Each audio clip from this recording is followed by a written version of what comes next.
Moçada, o assunto hoje vai ser incendiário. Roda a vinheta.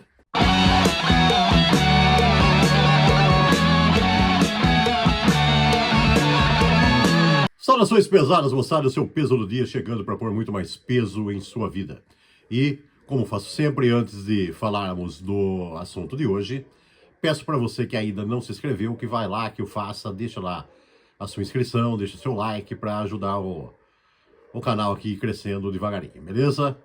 Moçada, hoje nós vamos falar, assim, meio cult, tá? Porque a banda não chega a ser uma banda cult, porque ela não é assim tão, né, underground, mas também não é uma banda que atingiu a primeira prateleira, o primeiro escalão do heavy metal. É mais ou menos, tá? É um negócio que foi pedido por um amigo nosso aí que acompanha o canal. Luiz Heleno, ele pediu já há algum tempinho, fez alguns pedidos já em cima disso aí, ele deve estar até meio bravo comigo lá, de eu ter demorado, que ele pediu que ele queria uma resenha a respeito do Bonfire, banda alemã de heavy metal, que surgiu como Bonfire nos anos 80, mas na verdade é uma banda dos anos 70 que tinha um outro nome que nós vamos falar aqui.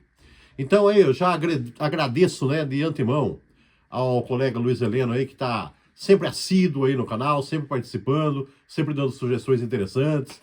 E aí, Luiz Heleno, ó, demorou, mas saiu, tá? Então, vamos ver aí essa resenha do Bonfire, essa banda muito legal ali do heavy metal da Alemanha, que está viva até hoje, né? Na figura do Hans Zimmer, o cara que sempre carregou a banda nas costas junto com o vocalista Klaus Lessmann, só que o Lessmann não está na banda atualmente. Depois a gente fala da formação atual da banda aí. Mas vamos lá então no começo. Moçada, como eu falei pra vocês, essa banda aí, ela surgiu nos anos 70, mas com outro nome. Não era Bonfire, era um nome estranho, Cacumen, que eu até pensei por algum tempo que fosse Keikomen, mas depois eu descobri que é uma palavra latina. Então, acredito que deve ser Cacumen, não tenho muita certeza também, tá? Porque esse nome aí, latino, ele significa topo. E no caso da banda, era topo na montanha. Por quê? Porque a banda foi formada, né, pelo guitarrista Hans Zimmer, lá nos anos 70, numa cidade da Alemanha chamada Ingolstadt. Essa cidade de Ingolstadt, ela fica na região sul da Alemanha, na Alta Baviera, que é uma região dos Alpes alemães. A Cordilheira dos Alpes, que pega ali a Europa Central, né? Os Alpes são famosos, muita gente pensa que só tem os Alpes suíços, né? Que só pega na Suíça. Mas não. Pega terras também da Itália, da Áustria, da França e da Alemanha. E no sul da Alemanha, então, tem a região alpina. E como tem ali muitas montanhas, então o topo ali para eles significa o topo da montanha, né? Galgar ali o topo da montanha é chegar numa posição elevada, né? E foi com essa ideia, então, que surgiu essa banda Cacumen, ali na região da Alta Baviera, e fazendo um heavy metal, aquele heavy metal bem tradicional mesmo e típico, muito típico das bandas europeias ali dos anos 70 e anos 80. Então era aquele heavy metal tradicional puríssimo, né? Lembrando assim o Picture, o Vandenberg, também ali o Demon, o Warlock, o Tigers of Pantang e até mesmo o Saxon. Tanto é que tem uma música, a Bad Widow, cujo riff de guitarra lembra muito Power and the Glory do Saxon. As músicas em si são diferentes, mas o riff de guitarra lembra muito o Power and the Glory do Saxon. E o Cacumen conseguiu um grande público ali na Alemanha fazendo esse heavy metal de altíssima qualidade, né? Marcado então por aquele timbre de guitarras que favorece as palhetadas nas bases, né? Solos maravilhosos, baladas lindíssimas, um peso bastante marcante ali da seção rítmica, uma banda corretíssima e aquele som maravilhoso do heavy metal tradicional europeu. Mas teve um probleminha. Eles conseguiram um bom público, um público fiel ali na Alemanha, mas tiveram problemas para sair do território nacional. Foi uma banda que não conseguia acontecer internacionalmente. Mas aí, dando bastante shows ali pela Alemanha e tal, eles conseguiram gravar um álbum de maneira independente, né? O álbum de estreia. Em 81 saiu esse álbum, de maneira independente, eles não tinham contrato com gravadora. Mas esse álbum aí chamou a atenção de uma gravadora e eles conseguiram assinar com a BMG, ali a BMG da Alemanha, né? Assinou com eles e, por intermédio da BMG, eles gravaram mais 3 discos, 2 LPs e um EP, né? Um mini LP. Mas também, mesmo com a distribuição da gravadora, eles não conseguiam sair da Alemanha, não conseguiam acontecer internacionalmente. Então a gravadora propôs 2 mudanças. Uma no nome, que a gravadora achou que o nome não era comercialmente viável. Um nome estranho, né? Como eu já falei para vocês, estranho até na pronúncia, ninguém sabia direito o que era. Então a gravadora achou que esse nome não era comercialmente viável e a banda precisaria de um nome mais comercial para chamar a atenção. E também uma mudancinha no som, né? A mais perigosa, porque mudar o som às vezes é um negócio meio arriscado. Mas o que foram essas mudanças então? O nome da banda mudou para Bonfire, que significa fogueira em inglês, né? Um negócio assim mais adequado, né, ao heavy metal da época. E o som, eles...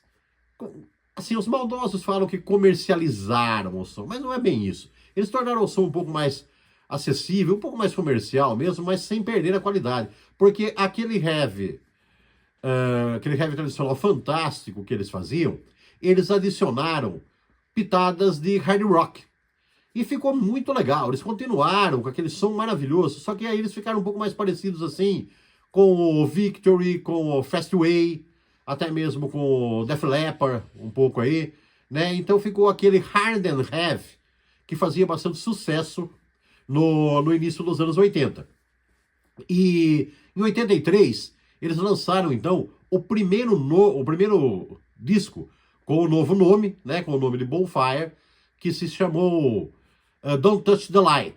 E acabou ali completando, né, ou iniciando uma trilogia com os discos Fireworks, depois de 85, e o Point Blank, de 87. Então essas aí, a trilogia, né, dos discos de grande sucesso da banda nos anos 80. Aliás, sim, uma coisa, né, você viu que aí o Bonfire acabou sendo uma banda que acabou, eu não sei se conscientemente ou só por coincidência, uma banda que tinha os títulos de discos assim que eram bastante adequados, sabe?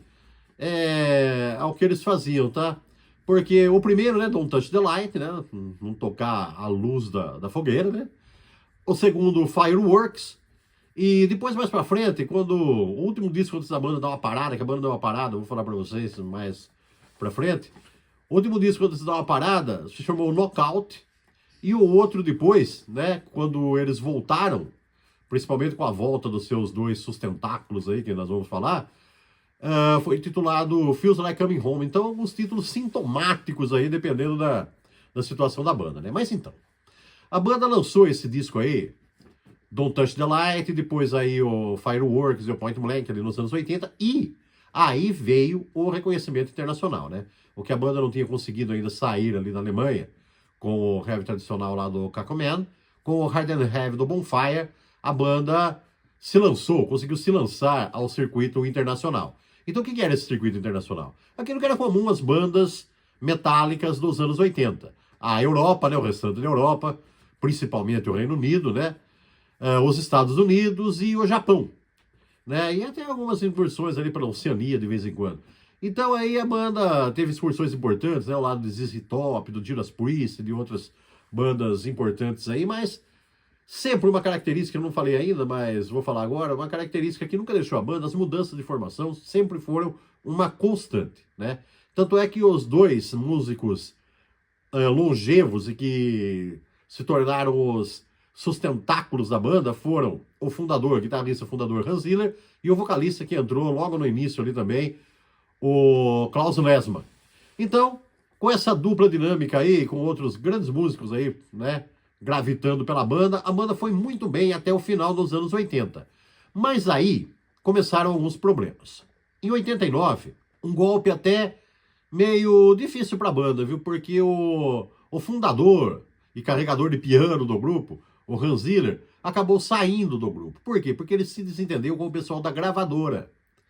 Né? Não foi coisa assim do grupo, mas houve desentendimento com o pessoal da gravadora e ele acabou saindo. O grupo continuou, né? Mas aí, isso foi em 89, aí vieram os anos 90, e os anos 90, moçada, não começaram tão bem assim para as bandas de heavy metal, né? Porque aí veio o grunge lá, o alternativo, aquelas coisas, uma certa concorrência ali com as bandas de heavy metal que deu uma certa arrefecida naquele sucesso que as bandas alcançavam até meio fácil nos anos 80, né? E a coisa começou a ficar um pouco mais difícil e tal. O Klaus Lessmann acabou se cansando e em 92 ele deixou o grupo. Então aí o grupo ficou sem os seus dois principais sustentáculos, né? O Hans Zimmer e o Klaus Lessmann. Os outros, mas a banda não acabou. Os outros levaram a banda um pouco mais adiante ainda.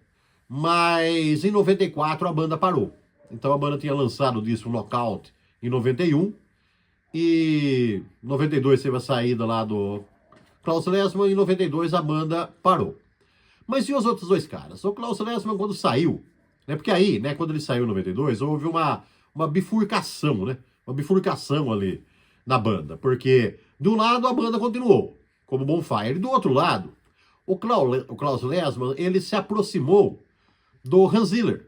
E eles lançaram um novo projeto ali, né? Que eles, obviamente, não podiam usar o nome Bonfire, porque o Bonfire continua existindo. Eles lançaram um projeto ali chamado Lessmann Ziller, no mesmo estilo ali do Bonfire. E esse projeto durou de 92 a 94, e a 96.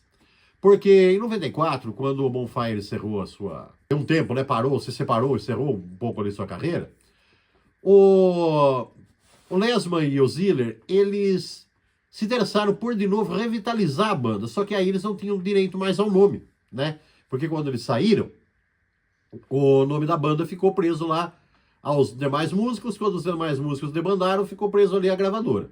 Aí eles entraram com um processo para recuperação do nome da banda, que demorou, né, em 94, que demorou mais 2 anos. Foi até 96, quando eles finalmente conseguiram de volta o direito a usar o nome Bonfire. Aí eles encerraram, né, pararam de usar o nome Lessmann Ziller no projeto ali e revitalizaram o Bonfire, que lançou, né, voltou em 96 com o disco Feels Like Coming Home, mais um sintomático aí então, né, mostrando bem a situação que a banda estava. E a banda não parou mais, sabe? A banda continuou aí, né, existe até hoje, né, continua lançando discos fantásticos, continua fazendo o seu hard and heavy de muita competência, mas assim, né, era uma banda que atingiu até o sucesso, mas ela não foi assim, naqueles patamares de primeiríssimo grupo aí, de primeiríssima linha em termos de sucesso. Ela nunca chegou, só para citar outros grupos alemães, né? Eles nunca chegaram assim ao nível de Scorpions, Accept, mesmo aí o Creator, o Halloween. Eles sempre ficaram aí numa prateleira meio secundária, não um underground como outras, aí como o City Triangle, como Angel Witch, essas coisas, né? Mas, assim, foi uma banda intermediária, tá? Não chegou assim ao mega estrelato, mas chegou a um sucesso legal, que faz com que a banda exista até hoje. Embora o Klaus Lessmann não esteja mais lá, né? O Hans Ziller é o único membro original, então, o cara que fundou a banda, né? E continua levando a banda nas costas até hoje. Inclusive, nesse ano de 2025, eles até já lançaram um outro disco, o Higher Ground, né? E que tem a seguinte formação: além do Hans Ziller na guitarra base, eles têm também o Frank Pané na guitarra solo, o Ronnie Parks no baixo, o Fábio Alessandrini na bateria e o Diane Mayer, né, nos vocais. Então essa é a formação atual aí do Bonfire, que continua nos brindando com seu heavy metal maravilhoso aí, desde os anos 70, quando se chamava Cacuman, passando pelos anos 80 aí, que adotou o nome Bonfire, e a fogueira continua queimando aí a plena temperatura, tá? Embora tenha dado uma apagadinha lá em 92, mas logo em 94, desculpe, né? Embora tenha dado uma apagadinha em 94, em 92, Hans Ziller e Klaus Lessmann reativaram a chama e a fogueira continua queimando até hoje, que continue ainda por muitos anos aí nos brindando com seu heavy metal maravilhoso. Certo, moçada? Então é isso aí, como falo sempre, né? Quem conhece sabe bem do que eu tô falando. Quem não conhece, vai lá, corre atrás, porque é uma banda muito legal. Tanto a fase do Kakuman, do início dos anos 80, final dos anos 70, como o Bonfire de 83 para frente. É tudo muito fantástico, de muita qualidade e muito legal. Então, ô Luiz Heleno, espero que você tenha gostado. Vocês todos, espero que vocês tenham gostado. Mantenham-se pesados e até a próxima. Yeah.